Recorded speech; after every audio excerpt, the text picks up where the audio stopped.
so much motherfucking design on right now. Break it down, bring it back, make it clap. I got 3 old thoughts on the block, where that damn bitches on my line, you know. Assalamualaikum warahmatullahi wabarakatuh. Kami dari kelompok 4 ingin mempresentasikan hasil diskusi kami melalui video pembelajaran. Pertama-tama saya ingin memperkenalkan diri. Nama saya Muhammad Ikram. Samping kiri saya. Nama saya Andi Nurul Fatwa. Nama saya Adi Nurul Fadila. Nama saya Nusri Puji. Nama saya Andi Jasmita. Nama saya Ika Lestari.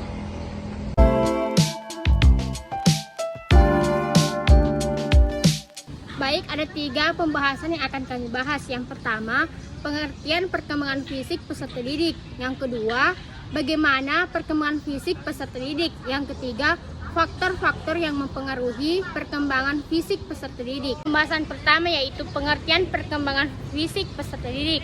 Perkembangan fisik merupakan suatu perubahan yang terjadi pada fisik manusia pada anak usia dasar, meliputi pertumbuhan tinggi dan berat badan, proporsi atau perbandingan antar bagian tubuh yang membentuk postur tubuh, pertumbuhan tulang, gigi, otot, dan lemak. Perkembangan fisik ini mencakup 2 aspek, yaitu perkembangan anatomis dan perkembangan fisiologis. Perkembangan anatomis ditujukan dengan adanya perubahan kuantitatif pada struktur tulang belakang, tinggi dan berat badan. Yang kedua, perkembangan fisiologis ditujukan dengan adanya perubahan-perubahan secara kuantitatif, kualitatif, dan fungsional dari sistem-sistem kerja hayati seperti kontraksi otot. Adapun materi selanjutnya yaitu perkembangan fisik peserta didik. Secara garis besar, pertumbuhan dan perkembangan fisik peserta didik dapat dibagi menjadi 3 tahap. 7 yaitu tahap setelah lahir hingga usia 3 tahun. Tahap anak-anak hingga masa prapubertas 3 sampai 10 tahun. Tahap pubertas 10 sampai 14 tahun, dan tahap remaja usia 12 tahun ke atas. Berdasarkan tahap di atas, maka anak usia sekolah SD sampai dengan SMP dimasukkan dalam tahap prapubertas dan pubertas awal, sedangkan anak SMP hingga SMA dimasukkan dalam tahap remaja. 8. Perkembangan fisik dan motorik anak harus dipertimbangkan dalam konteks tertentu. Mengangkat kepala atau duduk tanpa bantuan bayi bukanlah sumber eksklusif proses pematangan yang bergantung pada usia. Sebagai fisik dan karakteristik sosial, lingkungan memainkan peran penting di dalamnya juga.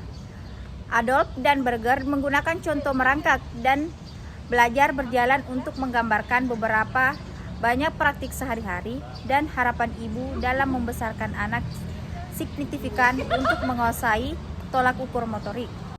Adapun tahap gerakan refleks usia 0 sampai 1 tahun. Melalui gerak refleks bayi memperoleh informasi tentang lingkungannya seperti reaksi terhadap sentuhan, cahaya, serta suara. Gerakan ini berkaitan dengan meningkatnya pengalaman anak untuk mengenal dunia pada bulan-bulan pertama, mengenal kehidupan setelah kelahiran. Tahap gerakan permulaan dari lahir sampai usia 2 tahun. Gerakan ini adalah sebagai kemampuan untuk bertahan hidup dan merupakan gerakan yang mempersiapkan anak untuk memasuki tahap gerakan dasar. Beberapa gerakan keseimbangan seperti mengontrol kepala, leher, dan otot badan.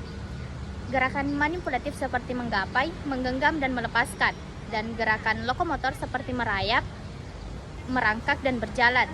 Gerakan ini terbagi menjadi 2, yaitu gerakan refleks tertahan dari lahir sampai usia 1 tahun. Tahap ini dimulai dari sejak lahir. Yang kedua yaitu tahap pro-kontrol.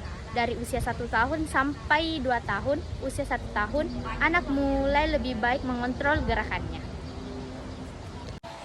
Tahap gerakan dasar di umur 2-7 tahun. Gerakan muncul ketika anak aktif bereksplorasi dan bereksperimen dengan potensi gerak yang dimilikinya. Tahap ini merupakan tahap menemukan bagaimana menunjukkan berbagai gerak keseimbangan, lokomotor, dan manipulatif, maupun penggabungan ketiga gerakan tersebut. Tahap gerakan keahlian umur 7 tahun sampai 14 tahun. Tahapan ini merupakan tahapan gerakan yang semakin bervariasi dan kompleks, seperti gerakan sehari-hari, rekreasi dan olahraga baru. Periode ini merupakan tahap di mana keahlian keseimbangan dasar, gerak lokomotor dan manipulatif meningkat, berkombinasi dan terelaborasi dalam berbagai situasi. Misalnya gerakan dasar melompat dan meloncat dikombinasikan ke dalam kegiatan menari atau lompat jongkok berjalan dalam mengikuti jejak. Baik, adapun faktor-faktor yang memengaruhi perkembangan fisik peserta didik yaitu ada dua, faktor internal dan faktor eksternal. Dalam faktor internal terbagi menjadi dua, yaitu sifat jasmaniah yang diwariskan dari orang tuanya dan kematangan.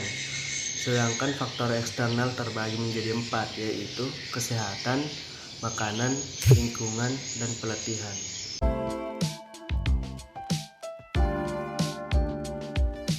Itulah hasil persatuan kami melalui video pembelajaran. Apabila ada kata atau kesalahan dalam pembuatan video, kami mengucapkan mohon maaf yang sebesar-besarnya, dan kami dari kelompok 4 mengucapkan Selamat menunaikan ibadah puasa. Mohon maaf lahir dan batin. Terima kasih. Wassalamualaikum warahmatullahi wabarakatuh.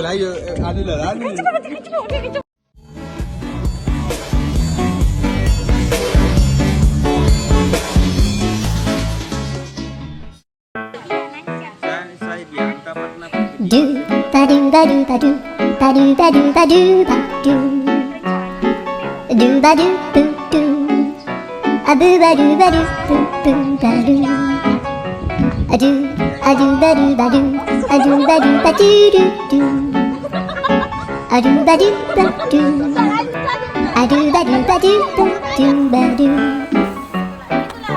do ba do ba do a do ba do ba do ba do a do ba do ba do ba do ba do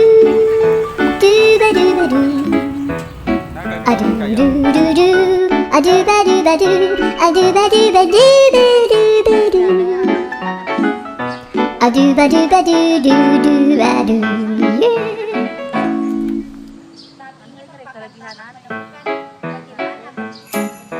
Do ba do ba do ba do ba do ba do ba do